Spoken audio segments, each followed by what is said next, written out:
Hi there, welcome back to Not Another Budget. I'm Nicole, and on this channel I'm attempting to cash budget my way out of debt and fix several years of financial misbehaviour. And if that's something you're interested in following along with, please don't forget to stick around and check out the other content that I've created for you on this channel. It means so much that you're here with me today. Now, it is time to go over my July budget and just give a summary of July as a whole. I would say that if there's any word that I could assign to July, it would probably be perseverance. And that kind of ties into the fact that, and this is a very broad generalisation, but I'd say that probably as budgeters, we're not so great at giving ourselves pats on the back when we need to.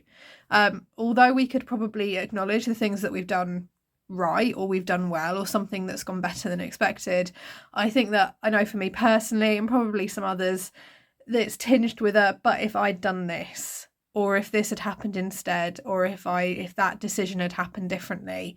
And I'm trying really hard not to do that for July, because July did not go to plan at all.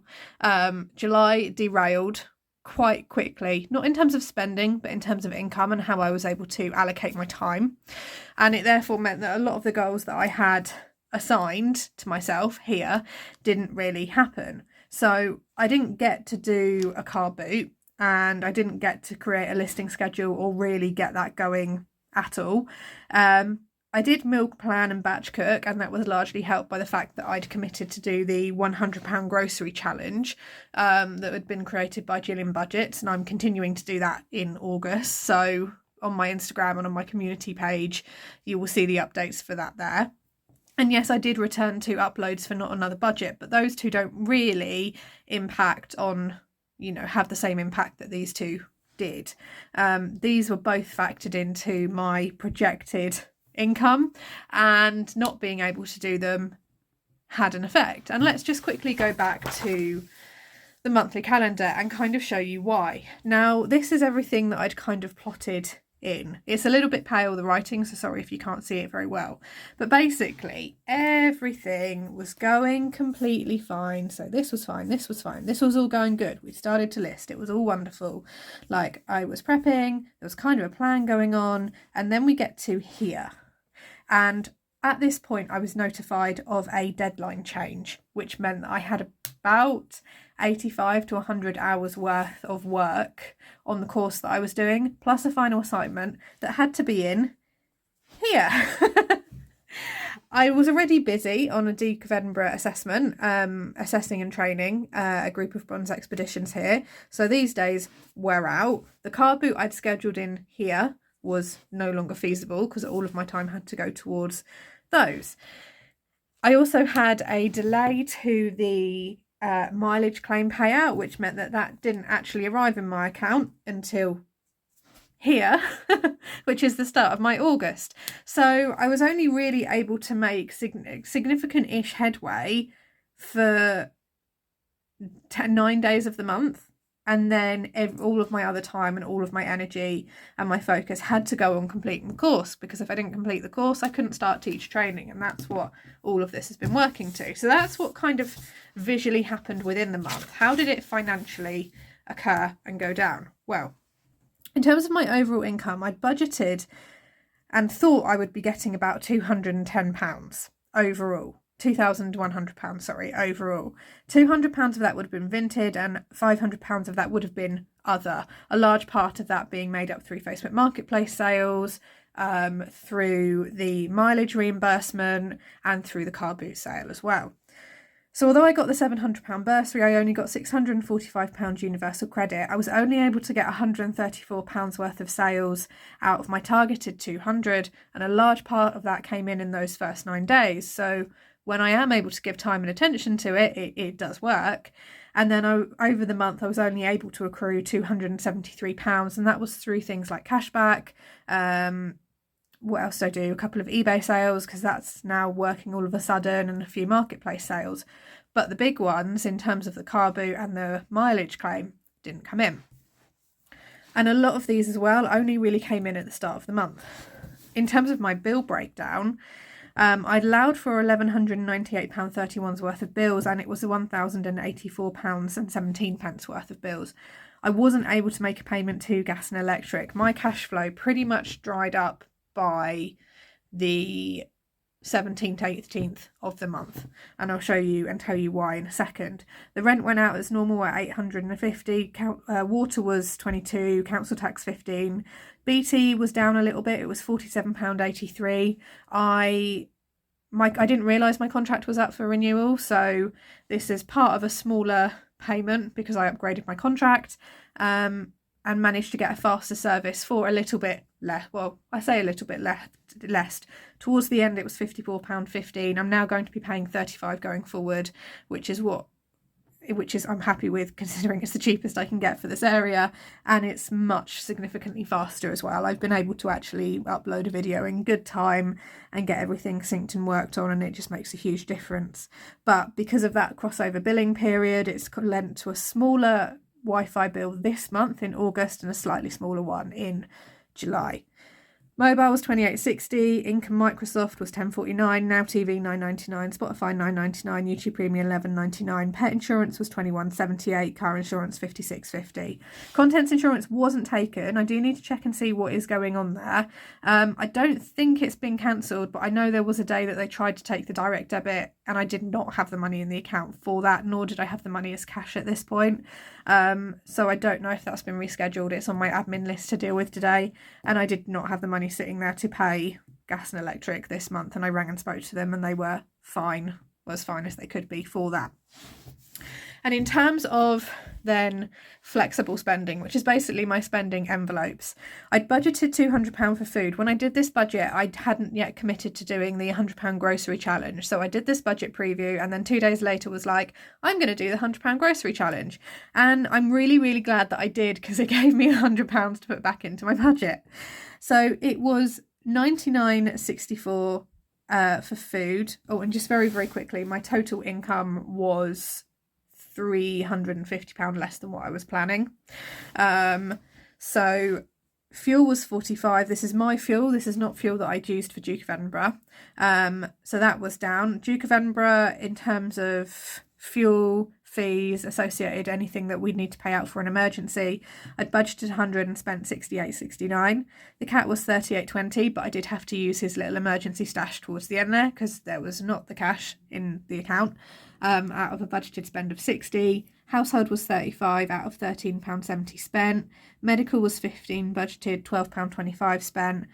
Spending was 100 and I spent £101.23. Now the way I typically use my spending money is I actually do most of my personal spending at the start of a month. I find that tends to get the spending bug out of the way, and I would have spent at least 2 weeks previously thinking seriously about what I want to buy. That is the only reason why actually I have spent the full budgeted amount, and that's because I did that at the start of the month before these problems occurred. Tyres were £124.68 and I'd budgeted £125, and I could not afford to do the bed. And the tyres really is where the cash flow was affected, and I would say that it was not necessarily an income problem. £1,752 overall, I still made it work. The problem was when I had that money in versus when I needed it to go out. I'd been completely blindsided by this deadline change and how much work I would need to do in a short space of time, and it therefore meant that the drip feeding of money that I'd had coming in and the amount that I'd planned for and hoped to achieve at the car boot sale and the mileage claim, which was paid late, meant that when I paid my tyres 2 weeks earlier than I thought I would be doing, I'd budgeted for them at the end of the month. The mileage claim of £138 would have paid in, and then that would have covered the cost of the tyres and obviously a little bit of reimbursement back for what I'd spent. Because that didn't happen, it meant that all of the penny savings, all of the self-care challenges that I was doing, everything you'd seen me cash stuff for the week before, like the week or the month before, had to go back into the budget. So that's where a large part of my other income comes from. It was £94 total that I'd managed to accumulate and save across all of those little challenges, and it all had to come back in because there were days where I was literally liquidating the pennies, running to the bank, paying it in before the 2 o'clock deadline, so my mobile phone bill could go out so I wouldn't get cut off. It was really, really touch and go. Every time my parents were like, can you do a runaround trip for us, or can you pick your brother up and take him, because my brother doesn't drive, can you take your brother to this interview or that? I was really, really insistent and being like, yes, but I need petrol money for it. And that money would go back in as petrol. So it's impacted how I've planned my August budget. The fact that I've split it into a 2-part budget because of the length of time, the fact that it's based around when I have my large lump sum payments, which is around 700, and anything above that, twice a month, which falls on the 9th and the 15th. When I have my rent due to go out, which is on the 17th, when the rest of my bills are structured, what I'm doing in part 1 and part 2 of August's budget and my requirements. There is one more car boot sale that I can do and aim to go to in August, and that is August the 20th. So I'm still going to do that. I still have those things to get rid of. And because my August is now free, because I have submitted the course and I have passed my course. I've passed my course, I've passed my final assignment, I have met every requirement that I was required to do, and I will do a separate video about this, because for some of you in the UK it might be of interest to you, how I've kind of gone about doing this and the funding routes and options that were open to me. I've passed. I can go on and I can start teacher training in September. I did a 1,500 word written assignment in a day. I had to tap into some serious uni memories to get that one done. It's been a long time since I've done that. And I got all 85 to about 90 hours in the end. It was worth of work done in the period. I've done it. And I survived the month. I completed the £100 grocery challenge and enjoyed it so much I've gone again for a second month because I must be mad. And I have survived and balanced a very, very difficult period of cash flow. It slightly broke my heart because for me to even have money to put aside into any form of savings challenge that's not pennies was a real achievement for me at the end of June, beginning of July. But actually, it was like it was there when I needed it to, and I've been able to completely start afresh and reassess what I am saving for, where I'm going to be structuring that. And it's also impacted on the plan that I have for my income going forward from September when I do start new job and teacher training, and what I'm going to do with those. So that update will be coming out very, very soon. And despite all of that, my total flexible spending for the month, encompassing all of these things, was £503, and I had £164.28 left. I have got some missing receipts because I did not have £14.28 in my purse when I started August's budget, but I was even able to make my debt minimum payments, the minimum cost for the guarantor, which was £100, and then other miscellaneous little debts and loans have an accumulated minimum at the minute of £50, but I'm going to try and put some of those up to get them going from September. So I was able to do all of that. I made my minimum debt payments. I liquidated what I need to liquidate. Yes, there were a couple of bills that weren't able to go out and be paid. But overall, actually, I completed a challenge which I didn't think would even be possible to do. I think, 2 or 3 months ago when my food bills were creeping up and up and up and exceeding £200 and then some for a single person, and the cat has its own budget, so it's not even including cat food or household stuff, I would have said it would have been really, really difficult for me to do the £100 grocery challenge. I've done it. I came in under, and I'm going again. And so far, 4 days in, it's going fine. The theme of July has definitely been perseverance. The moral of the story for me is cash flow. I'd taken my eye off the ball on a little bit in terms of how to manage my cash flow.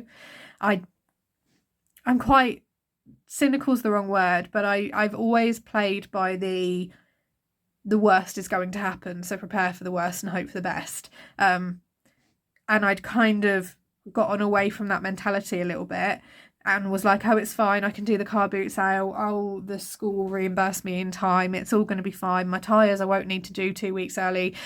And it just wasn't the case at all. The sun is finally peeking out. So sorry, foreshadows. There we go. But I've got lots that I can do in August. 4 days into my August, I'm currently up to £97.50 worth of sales on Vinted. My overall estimated Vinted income for August was, or for part 1 of August, was £100. So I'm already going to be pushing that target. I've got a system in place. I've done, a whole day of photography, and then I've just sat there in the evenings and done a few listings, sent out some offers. The next day I've posted a thing. I've done a little bit of personal spending already, and that's stopped me from spending frivolously. And to be honest, that's why I'm not gonna, yes, I hit my spending category when other things maybe I had to fall under, but that was just a timing thing. If I'd gotten to, say, a £50 spend, personal spend, and then obviously cash flow issues hit, I wouldn't have carried on spending, but I'd spent my personal money at the start of the month when I had the money there. It was my choice to do so, and I don't actually regret it, because it meant that, when I could have been getting spendy in the past and going, but I can't spend my money because I have no money and therefore that makes perfect sense, I was able to just go, it's fine, I've got these things and now I'm busy, it's okay, it's fine. And right now for August, I am selling more things. It's wonderful. And getting space back. And I've enjoyed seeing that Vinted balance tick up. And I'm enjoying getting quite aggressive with the miscellaneous, I'm going to say it, crap in my house for the car boot sale, which is in 3 weeks' time. So all in all, it was it was a different month. It did not go to plan at all. But I've weathered that plan. And I want to thank everyone who has cheerleaded the £100 grocery challenge, specifically Gillian Budgets and Budget with Tasha, who are just wonderful. Budget with Jazz for hosting the bingo night and giving me a little social activity to do during when I couldn't get anything done. And also I had an opportunity while I was studying, because I need background noise and things to watch in the background, and I was able to actually go through and catch up on nearly everyone's budgeting videos. So that's been wonderful. So the moral of the story is, if you think that actually, things haven't gone how you've planned, please don't be tempted to beat yourself up. Please focus on what has been successful. I'm not going to focus on the fact that I've had to completely start again on my savings. I'm not going to regret doing that. Ultimately, the money was there to pay in when I needed to, because I had to cover an unexpected expense sooner than planned, and my budget was £350 less than what I'd accounted for. So yeah, focus on the small wins, focus on the things that are successful, and let them help you build your perseverance. And for goodness sake, monitor your cash flow if you're on an inconsistent income, guys. Take it from someone who's just experienced an incredibly stressful money month. Thank you so much for watching. I am going to be back with you again on Friday. I'm going to try and push for 3 videos a week. At the minute, the rough upload schedule that I have in my mind is Sunday, Wednesday, Friday. Gives a couple of days in between, so you're not getting so much of me, and it also gives me an opportunity to just be quite flexible with what I film. I've got a rough idea of what that video is going to be yet, but I just want to make sure I've got everything tidied up. Hint, hint, it's possibly a future income plan. Part 2, draft 2. If I can get everything worked out how I want, I'm going to take a day off from listing today. I've been going at it pretty hardcore for the past 4 days, so I'm just going to chill out with the cat. And I'm currently designing my next budget binder, because this one is coming to an end. August is the last month for this one, and I'm going to do a 12-month one as well. Although Canva is misbehaving on me, not letting me do more than 100 pages on an A4 document, so I need to see how that one goes.